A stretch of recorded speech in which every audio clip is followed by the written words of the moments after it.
All right, so today I'm going to be talking about the French Derby on Sunday, the Prix de Jockey Club, Group 1, over 2,100 metres. Massive, massive race. So many good horses have come out of it. Like last year we saw Camilla Pissarro win for Aidan O'Brien, and then he obviously went on to run in the Eclipse Stakes, and I believe they retired him, with an injury. So there's been plenty of others like St Mark's Basilica, Mishrif, who went on to win a Saudi Cup later in his career and a Shima Classic. So it's a very good race. And to be honest, I've spent more time looking at this race than you can imagine. Like, it's such an open race. So many different angles and different lines of form here. So I'll get into it. It's, as I said, very competitive. Darazan, number one, who is the half-brother to Dariz, who won the Arc last year. He's won 2 Group 1s this year, and he looks like he's going to be a real force in the Prince of Wales at Ascot. So this horse is bred to be anything pretty much.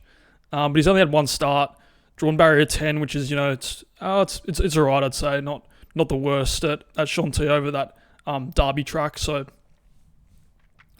I just think he lacks the experience. I think in a tough French classic, you need a bit more of an experienced horse. So I'm looking away from him. And then you've got the second stringer for Oxagon, Dolmalan. He hasn't really done much wrong, but I think this is, another step up. I'm not sure if he's going to be good enough. And the fact that Mikhail Barcelona chose Darazan kind of tells me that Dolmalan, might not be up to the task. Then you've got Hankelo, obviously comes out of the Carl Burke yard. He's very good. I mean, he hasn't really done much wrong, similar to the last horse, but I have a real problem with him over 1.25 miles. I don't think he'll get that distance. Although, to be fair, he ran an absolute blinder in the French 2,000 Guineas where he ran third. And the track was really starting to deteriorate as well. So, he ran very courageously in that race, I thought.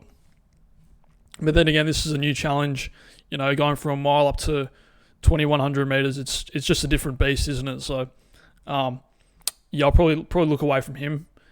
Then you've got Alum, who's drawn barrier 16. To be fair, I haven't really looked at this horse very closely. Obviously, owned by Al Shakab Racing, so must be pretty talented, must have good breeding. But barrier 16 is pretty difficult to get across from. So certainly steering clear of him. Same with the next horse, probably not good enough, and drawn barrier 14. So it's just has a lot to overcome in order to run well in this race. All right, now we continue down a little bit to Hawk Mountain. Now, he's had a really sort of interesting start of the year. He was meant to run in the Craven Stakes. However, he got pulled like 10 minutes before the race because of the going. He's more of a wet track sort of horse, and Newmarket on that day was really starting to firm a little bit. So he had a prep run in France at listed level, and I think he just won. I think he just got by. But now he comes here with Christophe Soumillon, retaining the ride. He's one of the best jockeys in the world, Christophe Soumillon. And last year when Ryan Moore was sidelined injured, I thought like that was one of the best moves, getting him, because he's not retained by anyone. So it was just such a good obvious choice by Cornwall to get him in on a temporary basis. I think he's very good, Hawk Mountain, but similar to what I think of the Aga Khan rides. Obviously, Ryan Moore's chosen Constitution River, so that's kind of like puts a bit of an asterisk on Hawk Mountain and the other Ballydor run in Montreal. So I'm probably looking away from second stringers in this race. We'll continue to Gostam, German train. Obviously, Billy Lognan is absolutely flying at the moment. Won the 2,000 Guineas on Boeco, so really, really good jockey, and he could win. Like, this could be a good upset, but, these German trained horses I'm not too sure about. So probably can't have Gostam, although it looks like he hasn't done much wrong in his career so far. Now, Seagull is a pretty interesting runner to me. He won I think it was a Group 3 over 1,800 metres 2 starts back. And he's by Sotsas, so he should get like a longer trip. He should really relish 2,000 metres, up to 1.5 miles. We might see him in a Grand Prix de Paris, maybe. But he obviously, it all fell apart a bit last start in the 2,000 Guineas. He ran like second last. Obviously, something must have been wrong with him. Now he comes back here up to a distance that his pedigree suggests will be really ideal for him. And he gets Alexei Pushin on, who's really good jockey. He's one of my favourite French jockeys. Actually fills me with quite a lot of confidence backing him. So I think he's a really good outsider, but there's horse I like in this race more than him, which I'll talk about shortly. But I think he's a good sort of roughy seagull. Obviously being by Sotsas will get this jump up in distance, I'd say. Now this next runner is very interesting. I've always liked him. I thought he was a really interesting 2-year-old that underdelivered, sorry. Oxagon. Now he's by Frankel, I believe. Trained by John and Thady Gosden. Gets a Sheen Murphy, who is a big race jockey. He's great in these really big races.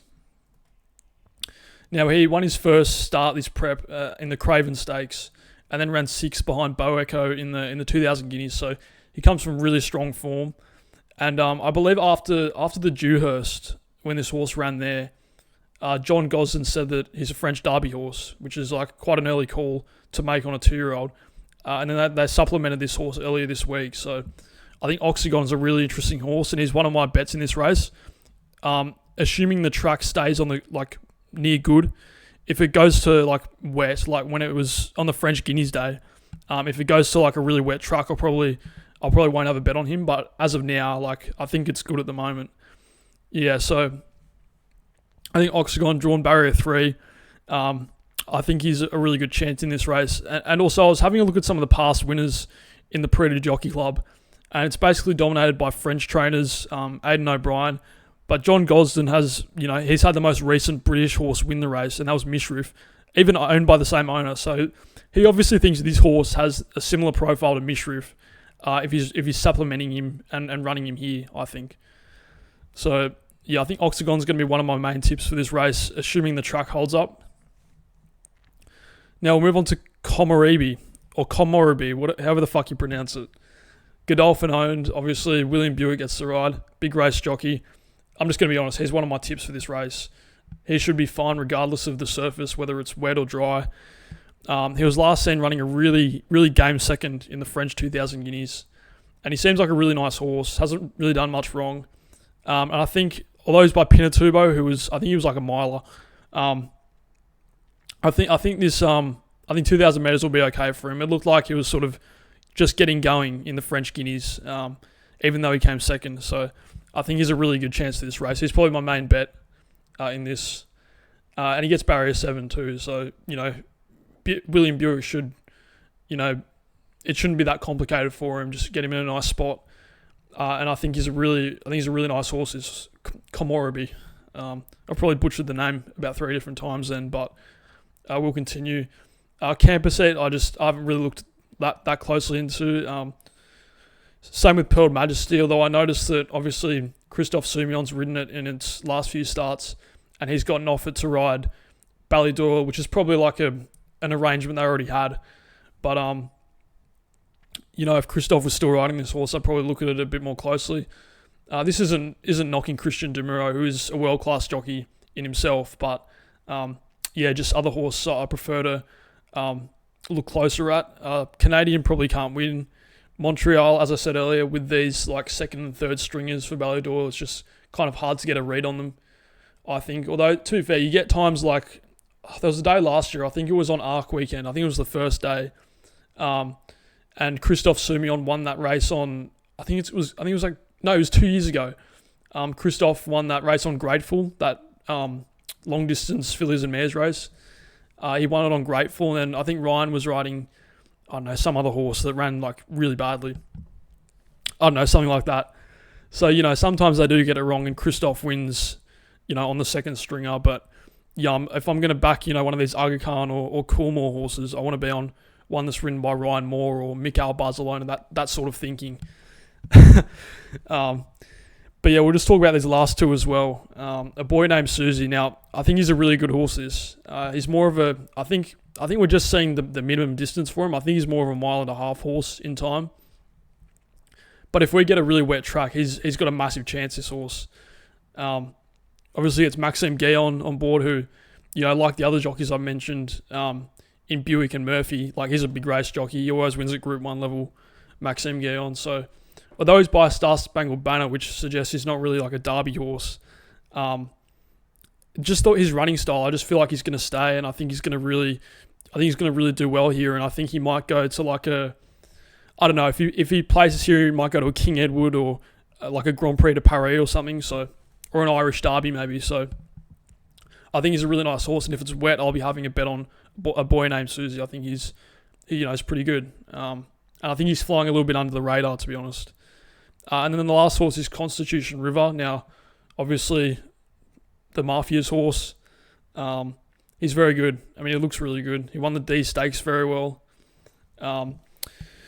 Barrier 15 is obviously a massive concern. However, he is very talented. Although I just worry about the strength of that D Stakes. I don't think it's a listed competition, whereas some of these other horses, like the ones that I've mentioned that I liked, are coming out of rock solid Group 1 form, like Group 3 form in England, that sort of thing. Whereas this horse is coming off, I think, actually, was it the D Stakes or the Chester Vase? I get confused between the two. I'm not too sure. I thought it was the D. Yeah,